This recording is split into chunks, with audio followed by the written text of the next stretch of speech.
Tariff policies have been unfolding incredibly quickly and things have been shifting rapidly over the past few weeks. Every business leader that I've been speaking to is feeling the weight, and I think that it's very understandable. This isn't something that we are overreacting to, but it has meaningful impact on several businesses. Even if you're not directly producing product overseas, the trickle-down effect is huge, and it's very likely that somewhere in your supply chain you're sourcing from the global market and the global workforce. Even for those of us in service-based businesses, there are ripple effects that affect operations, costs, and pricing. There are several responses that I've seen business owners begin to lean towards and that I believe that you can make to these changing policies. And each of them is better suited to a different type of business. So today I'm going to highlight at a high level some different paths that you can take, when it might be best to take those different stances, and some risks that may present themselves. I'll also share some levers and some strategies that you can implement from a branding perspective to be able to support your decision making. The first and perhaps the most obvious route will be to raise your prices in response to increased operational costs due to new tariffs. Now, this is the path that most businesses see as one of the easier ways out, and sometimes it's the correct decision to make. If you have a product or service that has always been slightly underpriced, then it's a fantastic idea to take this as an opportunity to raise that bar and making sure that you are profitable. If you have a very loyal audience and they're not very price sensitive, then this is also a good path for you to take. My luxury brands that have captured an ultra high net worth audience, and those people are committed and incredibly bought in to the story that you're selling and the value that you provide, it may not affect you too heavily to increase those prices. However, of course, there is a risk here.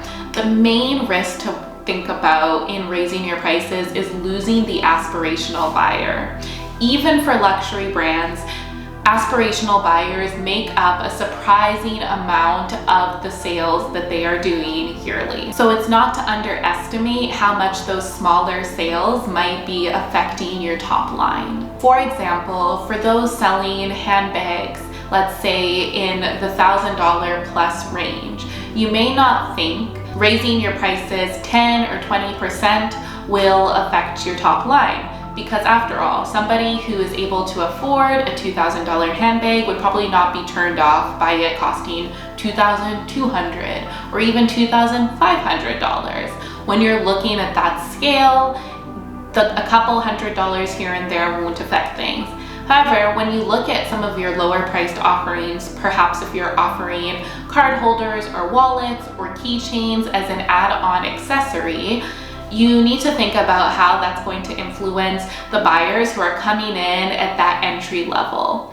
If somebody who's a huge fan of your brand and wants an entry point to buy into the experience that you're selling, that might be all that they're able to afford. So suddenly, when the price increases from $75 to now it's $85 or $90 or $100, this might now be outside of their budget range and more than they're able to stretch. On the long term, that may be hurting your customer lifetime value because those people may have never gotten a chance to come in at a lower level, and as their income grows, they may not then become the shoppers who are buying your more expensive offerings. And additionally, that volume of sales decreases. It may be easier to convert on those lower level numbers at mass scale than always going for that high ticket buy. So this risk is something to consider. However, depending on your business, which you know well, and you can use your analytics and your sales data throughout the years to think about, this may or may not be the right choice for you. Now, should you decide to go on and increase your pricing, there needs to be a change or an adjustment in your story. It's not enough to just say, hey, our costs went up and therefore our prices go up. Yes, that may work for some customers, but it will be so much more effective if you're able to continue to communicate the emotional value that you're providing to your customers and how that value has continued to improve throughout the years through your messaging and your visual design, which make up your brand positioning. A couple of ideas for levers that you could pull on the branding side to justify and increase pricing is to refocus your narrative around artistry, craft, legacy, scarcity. Those are just a couple of words to get you thinking about ways in which you can frame the narrative around a premium price point. The next response that I want to cover that a brand might decide to take is expanding their markets. So perhaps when you look at your customer base, you're split pretty evenly across the US, Canada, the UK, France, and so on and so forth. In that case, if less than 30% of your customer base is American, you may be able to just refocus some of your energy into increasing sales in some other markets to be able to make up for the increased costs of operating in America. This is a great option for any international brands that are based primarily outside of the US, however, just sell quite a bit to American consumers. There are people with economic power and wealth all over the world, and sometimes I feel that we over-index on the American consumer. China has made up some of the largest share of luxury buyers in the world for years, according to my research. Paying attention to some of these other communities that are not as frequently marketed to could yield you really great results. Now, the risk here, as you might start to imagine, is knowledge of these different local regions and cultures. If you're very used to American culture, either because you grew up here or you're just familiar with it because it's very ubiquitous in media, then it might be challenging to break into different locales and markets. Now, some of these differ more than others. Taking the example of Canada versus the United States. I'm Canadian and I'm living in the United States right now. And so I have seen firsthand how similar the cultures can be. Of course, there are some differences, but they're not significant. The marketing and branding strategies that are working well for large American cities will likely operate in a similar way in Canada, especially if you look coast to coast. I lived in Vancouver for a while, and when I've traveled and worked in LA, I found that there's a lot of synergy and similarity between those West Coast cultures. And the same thing for New York versus Toronto and Montreal. These regions that are similar to each other probably have some similar buying behaviors. Now, this isn't to say that you shouldn't pay attention to the differences at all. It is a risk, but you can mitigate this risk by choosing locales and cultures that are similar to the ones that you've already been operating in. Now, from a branding perspective, the best thing that you can do is start to research and tailor the customer experience for these different regions. Perhaps this is a time to bring on a consultant who can do some focus groups, who can do some regional research, or who might be from or familiar with the markets that you're interested in building more into. If you're a brand who already has a very diverse customer base, I think that this is a great solution in the immediate future to be able to increase your sales and your market force. And it gives you a little bit of breathing room to reevaluate and see how heavily you would like to operate in America and what you would like to do there. Perhaps it's increasing prices again for American consumers, or maybe you're able to keep the prices the same and things balance out across the board profitability wise. The next response is to localize your production to the US. This is great for brands who can absorb those production shifts and who rely on US sales. So I'm thinking about people who have looked at the charts and the data and have seen that over 30%, so a huge amount of their customers are based in the US. Maybe their production was already taking place in America, but there's just some parts of their supply chain that was taking place abroad.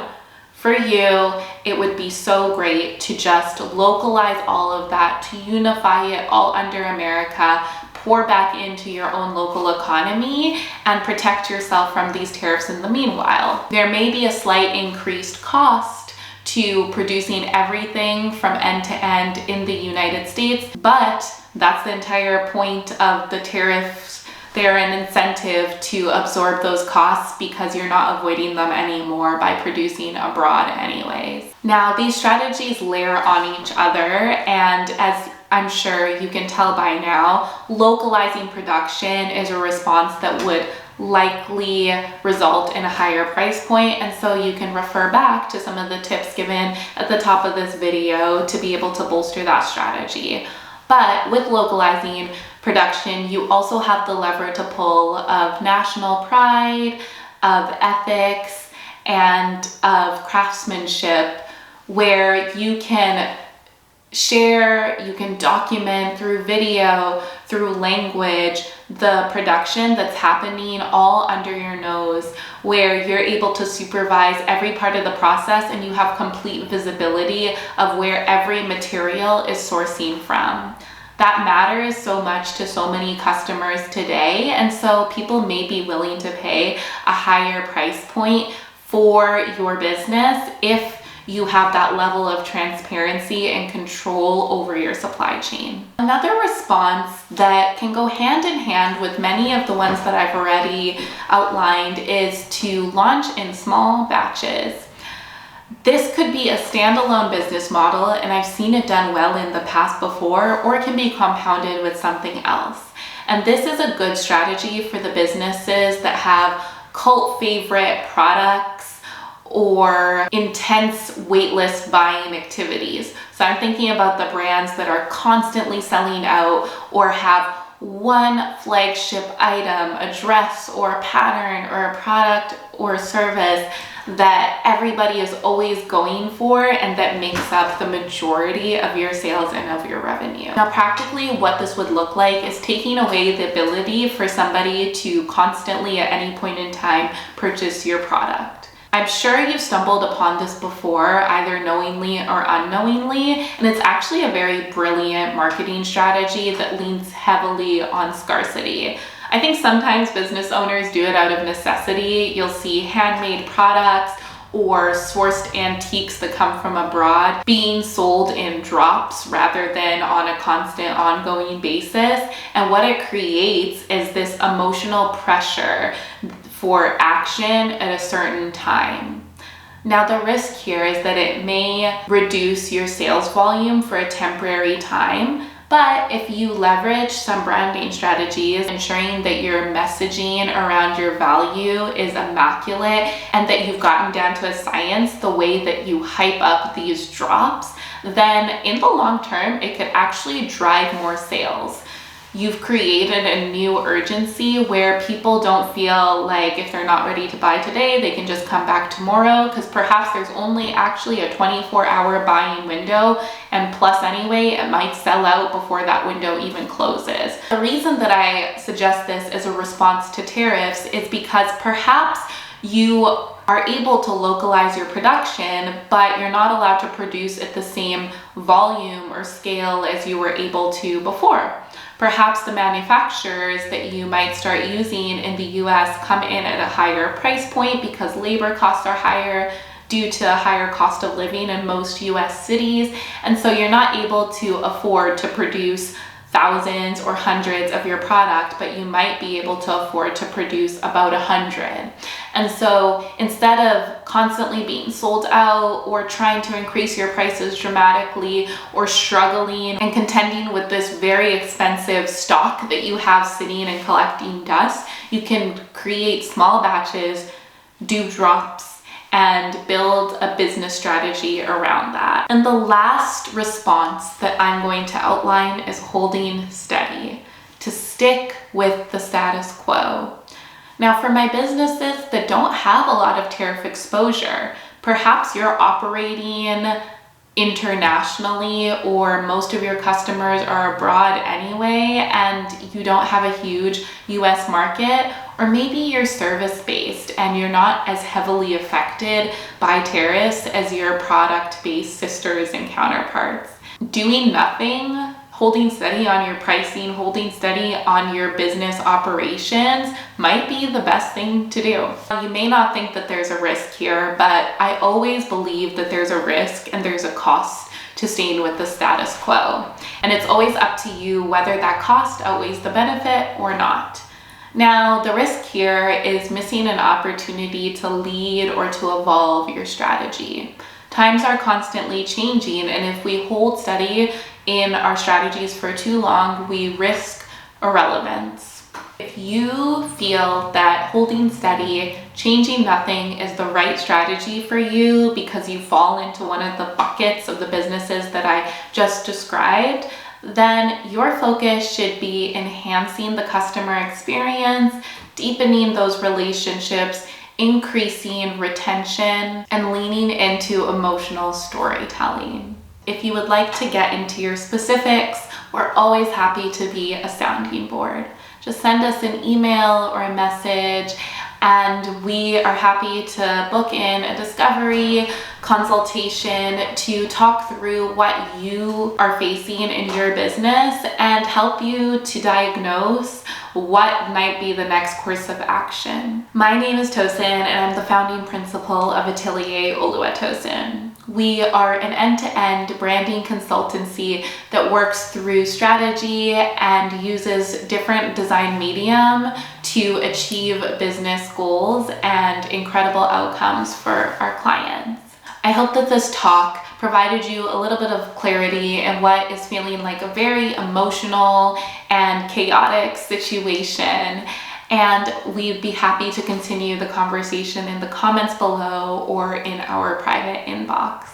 Take good care, and I'll talk to you very soon.